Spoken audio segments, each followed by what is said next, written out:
والصلاة والسلام على سيد الأنبياء شمس الضحى نور الهدى منبع الجود والعطاء.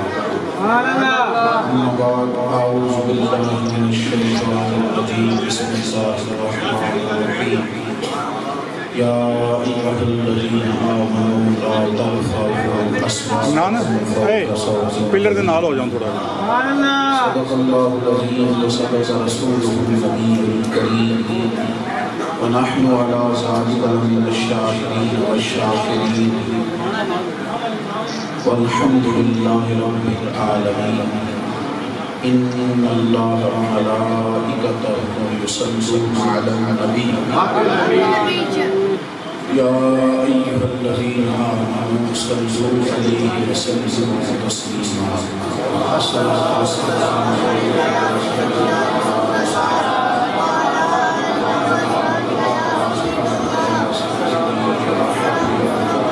سارے حضرات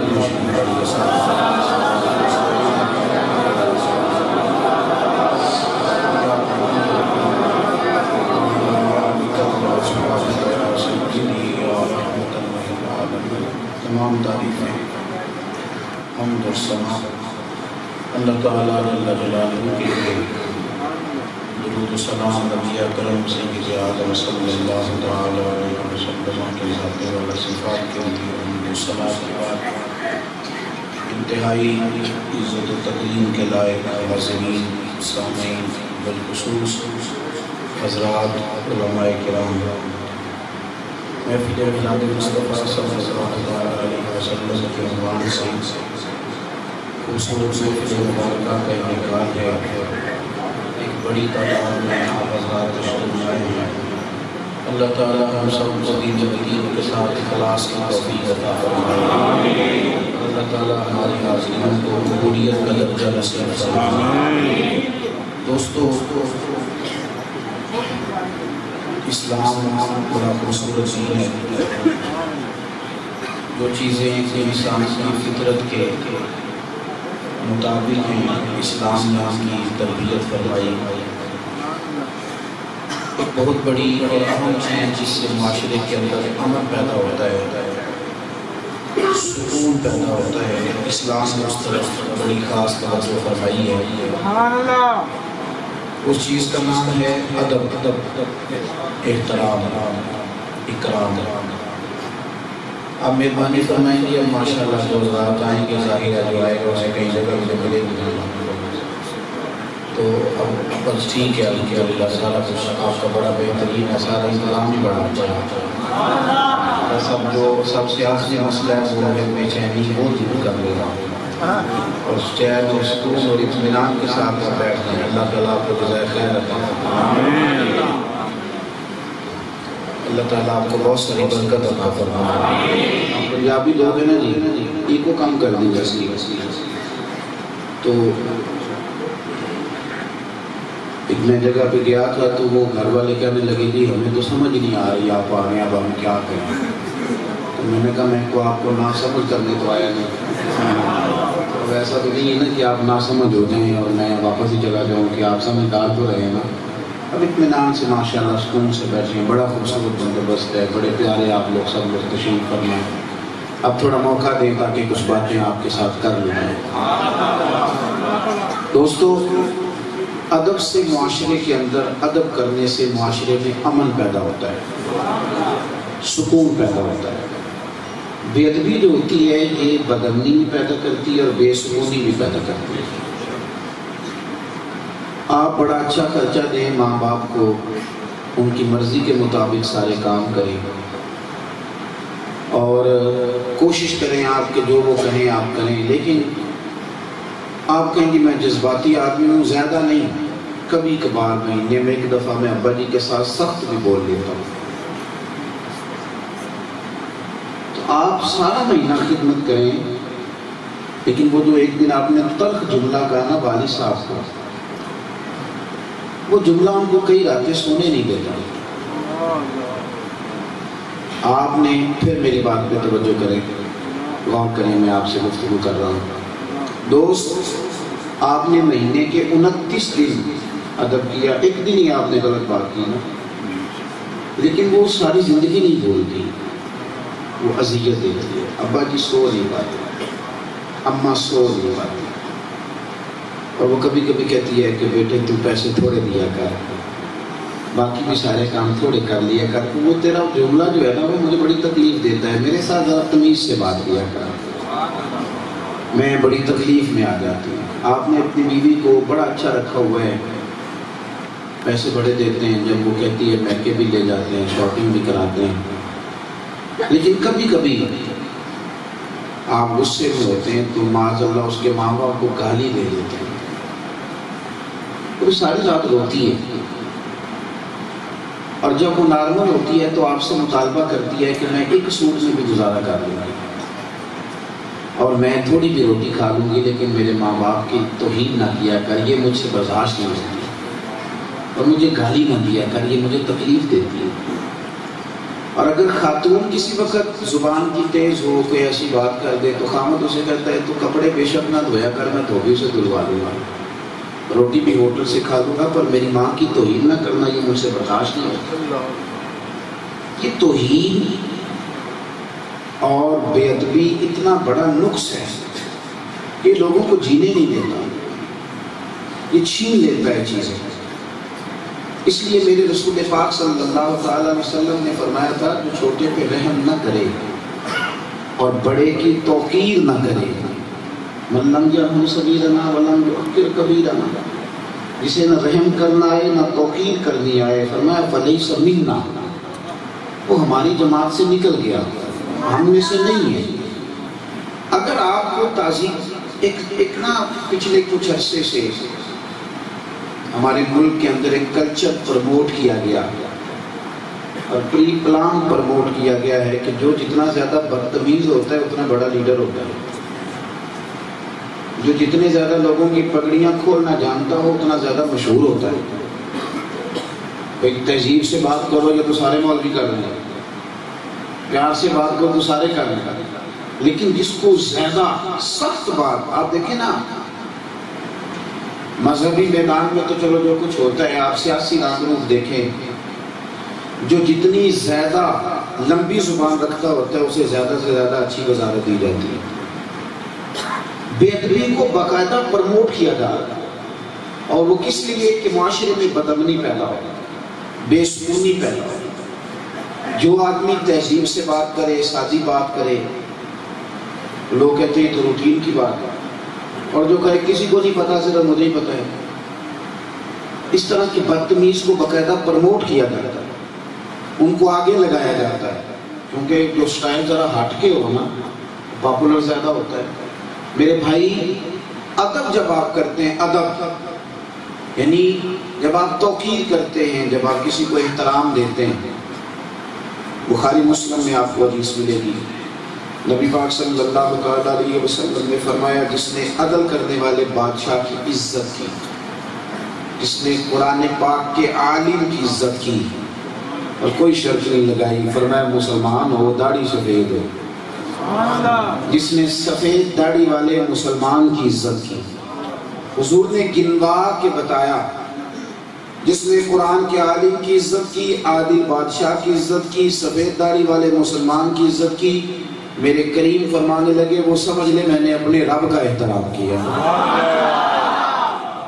اتنا بڑا درجہ ادب اور احترام کا، اتنا بڑا مرتبہ، اتنا بڑا مقام، تعظیم کرنے کے اتنے بڑے درجات، اور ہمارے بزرگوں نے محنت کر کے ہمیں ادب سکھایا تھا، محنت کر کے۔ یعنی کوئی بندہ بھول کے اور سارے کام کر سکتا ہے، بیوقوف ہے، ان پڑھ ہے، بھول کے کر لے گا۔ کبھی آپ نے دیکھا کہ کوئی بندہ بھول کے بھی مسجد میں جوتے لے کے آیا؟ ہاں نہ تو کرے گا، کیوں کہ ہمارے بزرگوں نے زور لگا کے سکھایا، توجہ کریں، اس کے پیچھے سالوں کی محنت۔ کوئی بندہ بھول کے بھی، اور بچے کی ہر ضد اس کا دادا مان لے گا، لیکن اگر بچہ کہے کہ میں نے جوتوں سے میرے مسجد جانا ہے تو بوڑھا دادا یہ بات ماننے کو تیار ہے۔ ہمارے ہاں جو سوء ادب کے معاملات تھے وہ بڑے لوگ قریب نہیں جانے دیتے تھے، کہتے تھے کچھ بھی ہے، ادب بہرحال ادب ہے۔ میری بات کی سمجھ آ رہی ہے آپ بتا؟ تعظیم ادب احترام. اور یاد رکھیں جو ادب والا ہوتا ہے وہ سبھی کا ادب کرتا ہے. جو ادب والا ہوتا ہے وہ سبھی کا. آپ سے علامہ صاحب بڑا بہترین بات بھی کر رہے تھے اور انہوں نے لکھا بھی بڑا اچھا ہے. مجھے نے کتاب دی تھی بہت پہلے, میں نے دیکھی ہے. انہوں نے ایک گزارش کی تھی کہ دروازوں میں کھڑے نہ ہوں. تو ویسے بھی اگر آپ بیٹھ جائیں گے تو فوٹو اسلام میں نہ تو یہ کوئی سنت مؤکدہ ہے نہ یہ کوئی واجب کا درجہ رکھتی ہے. اور سارے علماء سے بے شک پوچھ لیں کہ ایک فوٹو پہ 10 نیکیاں بھی کوئی نہیں ملتی.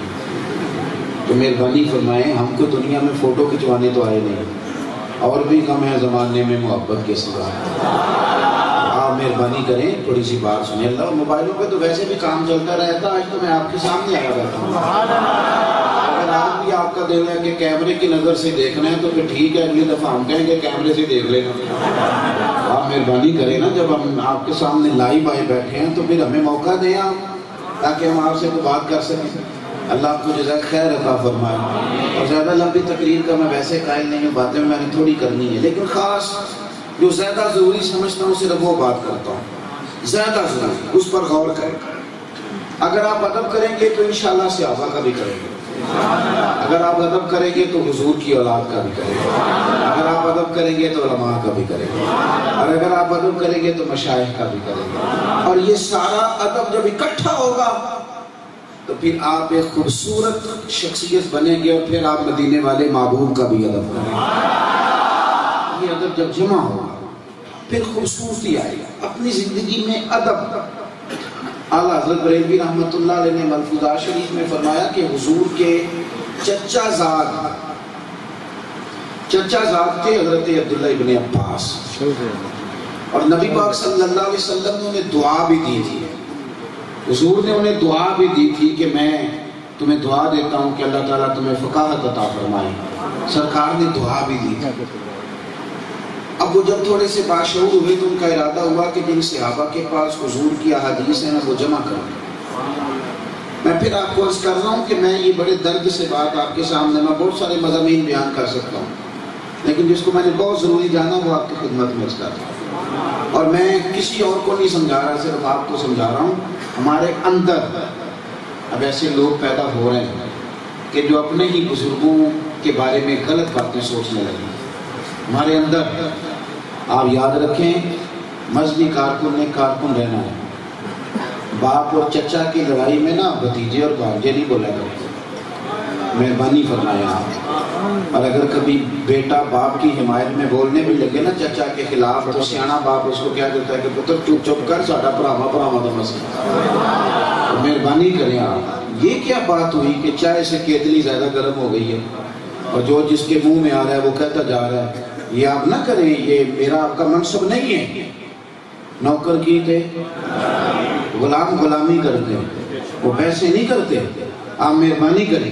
حضرت اعلیٰ حضرت بریلوی نے لکھا ہے کہ حضرت عبداللہ ابن عباس کو حضور نے دعا دی تھی کہ اللہ تجھے فقاہت عطا کرے. وہ کہتے ہیں جب میں باشعور ہوا تو میرا دل کیا کہ میں جن صحابہ کے پاس احادیث کا ذخیرہ ہے میں ان سے حدیثیں سیکھوں. حضرت زید بن ثابت رضی اللہ تعالیٰ عنہ کے گھر میں جاتا تھا, میں شہزادہ تھا, حضور کی اولاد میں سے تھا, لیکن جب میں اپنے استاد کے گھر حدیث سیکھنے جاتا تھا تو میں ان کے دروازے پہ دستک نہیں دیتا تھا. اللہ کرے آپ کو میری بات کی سمجھ آئے. میں ان کے دروازے پہ دستک نہیں دیتا تھا. یہ سوء ادب ہے, یہ سوء ادب ہے. اب تو یہ ہے کہ ہم گھر سے چلتے ہیں تو ہمیں نا اگر آدھے گھنٹے کا راستہ ہے تو اس میں 25 فون تو سننے پڑتے ہیں. کہاں پہنچ گئے. تو میں کہتا ہوں اگر آپ کے فونوں سے جلدی پہنچنا تو پھر کرتے جائیں فٹافٹ. آپ تھوڑا سا چیزوں کو, اور یہی حال ہمارا خطیب کے معاملے میں ہے. جمعے میں آپ دیر سے آئے, آپ نے 5 منٹ اوپر کر دیے.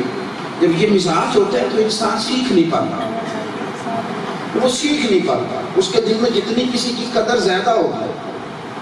آپ کو پتہ ہے ایک بندہ دور سے آیا ہو نا, چاہے کابل نہ بھی ہو, آپ کو بتایا جائے کہ مولانا کراچی سے آ رہا ہے, بندے کا ایک ذہن ہوتا ہے یار بندہ دور سے آ رہا ہے.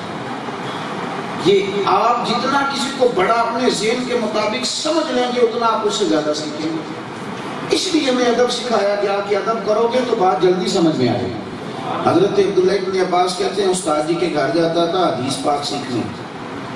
ان کے دروازے پہ دستک نہیں دیتا تھا، اس لیے کہ میں سائل بن کے آیا ہوں. جو سائل ہوتے ہیں وہ تکلیف نہیں دیتے. اور میں بیٹھا رہتا تھا کہ مرضی سے آئیں گے تو مصطفیٰ کا دین سیکھوں گا، مرضی سے آئیں گے تو سیکھوں گا، مرضی سے. فرماتے ایک دن میں گیا اور میں تھک گیا، بیٹھے بیٹھے وہ آرام کر رہے تھے، میں نے مناسب نہ سمجھا دستک دینا. کہتے ہیں جب میں تھک گیا تو میں نے اپنا امامہ کھولا اور میں نے سر کے نیچے تکیہ بنا کے رکھا، میں لیٹ گیا. ٹھنڈی ہوائیں مدینے کو چوم کے گزرنے لگی. تو فرماتے ہیں تھوڑی ریت اڑی، میرے بالوں میں بھی پڑ گئی. میں وہاں لیٹا ہوں. حضرت زید بن ثابت مرضی سے باہر آئے، دروازہ کھولا اور کہنے لگے میرے محبوب کے چچا کے بیٹے یہ کیا بات ہوئی؟ مجھے بتا لیتے، بلا لیتے، دستک دے لیتے. تو میں نے کہا جناب یہ نہیں ہو سکتا، میں آیا ہوں نا سیکھنے. تو جب آپ کی طبیعت چاہے گی مجھے مدینے والے کا دین بتائیے. اب آپ کو اچھا حضرت زید بن ثابت ایک دن نہ دیکھا کہ آپ گھوڑے پہ سوار ہو کے آ رہے، سامنے سے شاگرد صاحب آ گئے. اب نہیں ہمارے شاگرد ہمارے جوتے سیدھے کرنا، جب تھوڑے پڑ جاتے ہیں پھر نہیں پسند کرتے، پھر تو وہ استادوں کی باتیں ٹھیک کراتے ہیں، پھر تو وہ بڑے بڑے مسئلے بتاتے ہیں، پھر بڑی بدہضمی ہو جاتی ہے. پھر وہ اس وقت انہیں استاد کا نام بتانا پڑتا ہے جب سند اپنی ظاہر کرنی ہو کہ میری کہاں تک جاتی ہے. بھائی سامنے سے استاد جی آ گئے گھوڑے پہ. حضرت عبداللہ ابن عباس نے دوڑ کے نا بلا بجائی، ضرورت بھی نہیں لیکن یہ بتانے کے لیے کہ میرے استاد جی آئے، دوڑ کے جا کے گھوڑے کی لگام پکڑی. تو حضرت زید بن ثابت کہنے جی میرے اعلیٰ حضرت نے لکھا ہے ملفوظات سے فرمایا ہوں. حضرت زید بن ثابت کہنے لگے حضور سید عالم صلی اللہ علیہ وسلم کے چچا کے صاحبزادے یہ آپ کیا کر رہے ہیں، میرے گھوڑے کی لگام پکڑ لی. تو حضرت زید بن ثابت فرمانے لگے ہمیں سکھایا گیا ہے کہ علماء کا ادب کرو. انہوں نے یہ کہا تو حضرت زید بن ثابت نیچے اترے، عبداللہ ابن عباس کا ہاتھ چوم لیا. تو کہنے لگے استاد جی یہ کیا ہے؟ فرمایا ہمیں بھی سکھایا گیا ہے کہ مصطفیٰ کے خاندان کا ادب کرو، ہمیں بھی سکھایا گیا ہے کہ خاندان رسول کا اپنی زندگی میں توقیر اور یہ ذہن سے دل سے آپ عزت کریں. میں بڑے درد سے آپ کو کہتا ہوں اگر ہمارے دلوں میں ہمارے علماء کے بارے میں کھوٹ نہ ہوتے، کسی کو ضرورت نہ ہوتی ان کے بارے میں کلام کرنا، اگر ہمارے رویوں میں وہ پیار ہوتا جو کہ ہونا چاہیے تھا تو کسی بندے میں کوئی طاقت نہ ہوتی. چور اسی وقت آتا ہے جب پہرے دار سو جاتے ہیں. اگر یہ جاگتے رہیں تو پھر چور کسی قسم کی مداخلت نہیں کرتا. ہمارے ہاں بہت سارے لوگ تھے جنہوں نے دروازے کھولے بہت ساری چیزیں. بھائی ادب آپ ادب کریں.